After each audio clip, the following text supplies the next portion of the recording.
గతంలో విజన్ 2020తో హైదరాబాద్ను అభివృద్ధి చేసినట్లుగానే ఇప్పుడు అమరావతిని ఏఐ మరియు గ్రీన్ ఎనర్జీ మేళవింపుతో అంతర్జాతీయ స్థాయి ఫ్యూచర్ సిటీగా తీర్చిదిద్దుతున్నామని సీఎం చంద్రబాబు ప్రకటించారు. విశాఖలో గూగుల్ సంస్థ $15 బిలియన్ భారీ పెట్టుబడితో చేపట్టే ప్రాజెక్టుకు ఈ నెల 28న శంకుస్థాపన చేస్తున్నామని, గ్రీన్ ఎనర్జీ ఉత్పత్తిలో ఆంధ్రప్రదేశ్ను దేశంలోని అగ్రస్థానంలో నిలుపుతామని ధీమా వ్యక్తం చేశారు.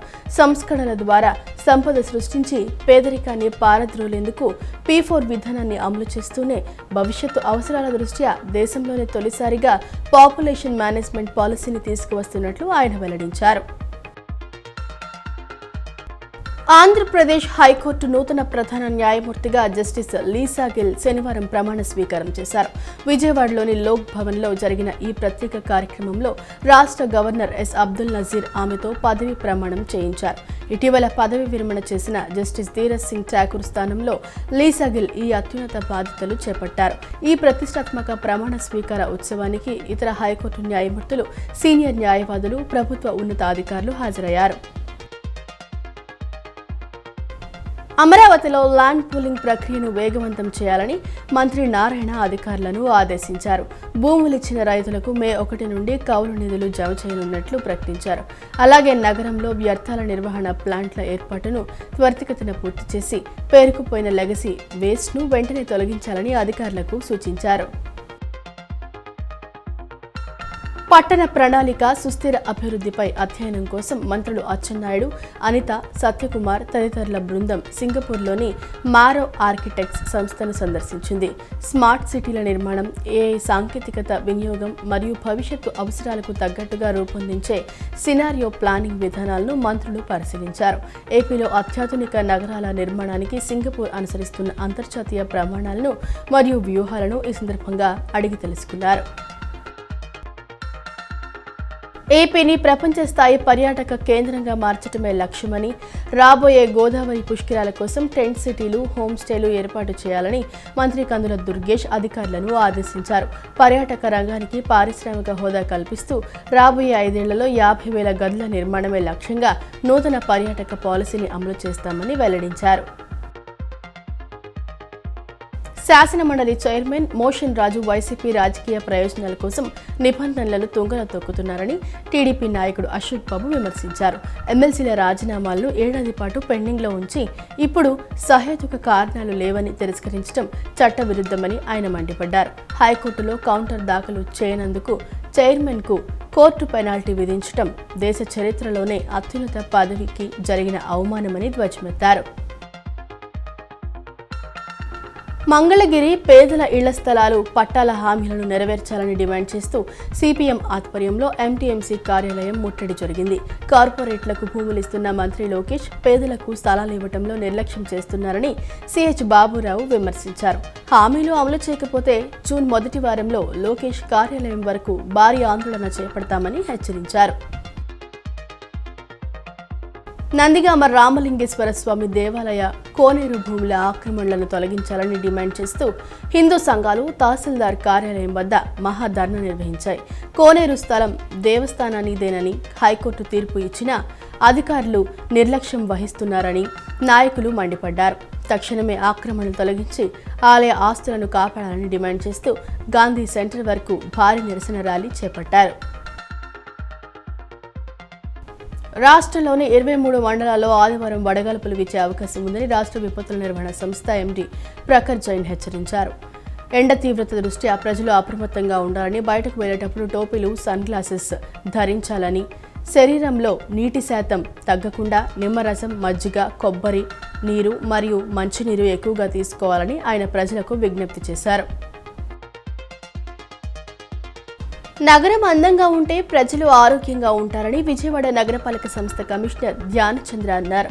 తన పర్యటనలో భాగంగా Prakasam barrage, canal road, MG road ప్రాంతాలని పర్యటించి క్షేత్రస్థాయిలో పారిశుద్ధ్య నిర్వహణ పరిశీలించారు.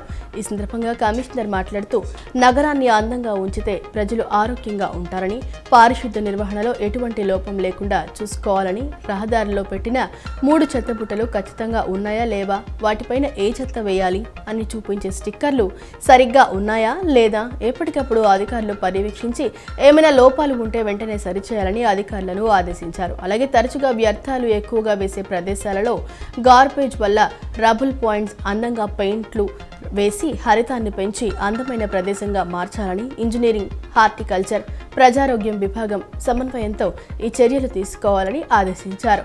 నగర అందానికి భంగం కలిగించే కేబుల్ వైర్లు, ఫ్లెక్సీలు, బ్యానర్లు పట్టణ ప్రణాళిక అధికారులు ఎప్పటికప్పుడు పర్యవేక్షించి తొలగించాలని ఆదేశించారు. ఏలూరు జిల్లా ముదినేపల్లి ప్రభుత్వ ఆసుపత్రిలో వైద్యం పక్కన పెట్టి మత ప్రచారాలు చేస్తున్నారని హైకోర్టు న్యాయవాది కనకపూడి సీను ఆరోపించారు. గాంధీనగర్ ప్రెస్ క్లబ్లో ఏర్పాటు చేసిన విలేకరుల సమావేశంలో మాట్లాడుతూ గత జనవరిలో అనారోగ్యం కారణంగా తాను ఆ ఆసుపత్రికి వెళ్లినప్పుడు సిబ్బంది ఎవరూ అందుబాటులో లేరని, దీనిపై ఆరా తీయగా డాక్టర్ శాంతిశ్రీ నేతృత్వంలో సిబ్బంది అంతా ప్రార్థనలో మునిగిపోయినట్లు తెలిసిందని పేర్కొన్నారు. పేషెంట్లను మత మార్పిడికి ప్రేరేపిస్తున్నారని, దీనికి సంబంధించిన ఆడియో, వీడియో ఆధారాలను అధికారులకు పంపినా స్పందన లేదని ఆయన ఆవేదన వ్యక్తం చేశారు. డిఎంహెచ్ఓ, హెల్త్ డైరెక్టర్, జిల్లా కలెక్టర్కు నోటీసులు ఇచ్చినా స్వయంగా కలిసి మొరపెట్టుకున్నా ఎటువంటి చర్యలు తీసుకోలేదని విమర్శించారు. ప్రభుత్వం తక్షణమే స్పందించి ఆసుపత్రిని ప్రక్షాళన చేయాలని డిమాండ్ చేశారు. కేజీబీవీలలో పనిచేస్తున్న బోధనా సిబ్బందికి మినిమం టైమ్ స్కేల్ అమలు చేయాలని, రెగ్యులరైజేషన్ ప్రక్రియ ప్రారంభించాలని ఏపీ సమగ్ర శిక్ష contract and outsourcing employees forum JAC రాష్ట్ర ప్రధాన కార్యదర్శి, స్టేట్ ప్రెసిడెంట్ బాలకాసి డిమాండ్ చేశారు. రాష్ట్ర వ్యాప్తంగా కస్తూర్బా బాలిక విద్యాలయాల్లో పనిచేస్తున్నటువంటి టీచర్లలో ఒక అలజడి ఉందని, దీనికి ప్రధాన కారణం రాష్ట్రంలో ఉన్నటువంటి అధికారులు ప్రవర్తిస్తున్నటువంటి తీరు అని వాపోయారు. జరుగుతున్న బదిలీలను వెంటనే ఆపాలని, తమ డిమాండ్లను వెంటనే పరిష్కరించాలని, లేని పక్షంలో జేఏసీ ఫోరం రాష్ట్ర కమిటీ తరపున రాష్ట్ర వ్యాప్తంగా ఆందోళన చేపడతామని హెచ్చరించారు. ఎన్టీఆర్ జిల్లా కంచికచర్ల సమీపంలోని 65వ జాతీయ రహదారిపై జరిగిన రోడ్డు ప్రమాదంలో ఒకరు మృతి చెందగా మరొకరి పరిస్థితి విషమంగా ఉంది. కంచికచర్ల నుంచి అరటికాయల లోడుతో నందిగామ వైపు వెళ్తున్న ఆటోను విజయవాడ నుంచి హైదరాబాద్ వెళ్తున్న కారు వెనుక నుండి బలంగా ఢీకొట్టింది. ఈ ప్రభావంతో ఆటో అదుపు తప్పి హైవే పక్కన ఉన్న గుంతలో పడి బోల్తా కొట్టింది. ఈ ప్రమాదంలో కంచికచర్లకు చెందిన ఆటో డ్రైవర్ షేక్ బాబు అక్కడికక్కడే మృతి చెందగా ఆటోలో ప్రయాణిస్తున్న ఒక మహిళ తీవ్రంగా గాయపడింది. ఆమె పరిస్థితి విషమంగా ఉండడంతో చికిత్స నిమిత్తం ఆసుపత్రికి తరలించారు. సమాచారం అందుకున్న పోలీసులు మృతదేహాన్ని పోస్టుమార్టం నిమిత్తం నందిగామ మార్చురీకి తరలించి కేసు నమోదు చేసి దర్యాప్తు చేపట్టారు. మే నెలలో తలపెట్టిన అసెంబ్లీ ప్రత్యేక సమావేశాల ఎజెండాపై ఏపీసీసీ ఉపాధ్యక్షుడు కొలనకొండ శివాజీ పలు డిమాండ్లు చేశారు. మహిళా బిల్లు విషయంలో కాంగ్రెస్పై విమర్శలు చేయడం మానేసి రిజర్వేషన్లలో ఓబీసీ మహిళలకు కోటాలో కోటా కల్పించడంపై తీర్మానం చేయాలని కోరారు. అలాగే అమరావతి ఓఆర్ఆర్ భూసేకరణ వల్ల రైతులు ఎదుర్కొంటున్న సమస్యలు, అమరావతి ప్రాజెక్టు అప్పులు, పోలవరం ఆలస్యం మరియు టీటీడీ ఉన్నత పదవుల్లో మహిళలకు అవకాశం కల్పించకపోవడంపై అసెంబ్లీలో చర్చించాలని ఆయన డిమాండ్ చేశారు. చిత్తశుద్ధి ఉంటే 2029 నాటికే 33% మహిళా కోటా అమలు చేసేలా ప్రభుత్వం చర్యలు తీసుకోవాలని స్పష్టం చేశారు. నున్నలోని Vikas college of engineering and technology విద్యార్థులు ప్రస్తుత విద్యా సంవత్సరం ప్లేస్మెంట్లలో అద్భుత ప్రతిభ కనపరిచారు. సుమారు 40కి పైగా ప్రముఖ కంపెనీలు నిర్వహించిన క్యాంపస్ డ్రైవ్లలో విద్యార్థులు పెద్ద ఎత్తున ఎంపికయ్యారు. యుఎస్ ఆధారిత స్నూడ్ ఇంటర్నేషనల్ సంస్థ 6 లక్షల వార్షిక ప్యాకేజ్తో 10 మందిని, మంగళగిరి ఎలక్ట్రానిక్స్ సిస్టమ్స్ 4 లక్షల ప్యాకేజ్తో 6గురిని ఎంపిక చేసుకున్నట్లు college training placement officer Ganesh Mulletti వెల్లడించారు.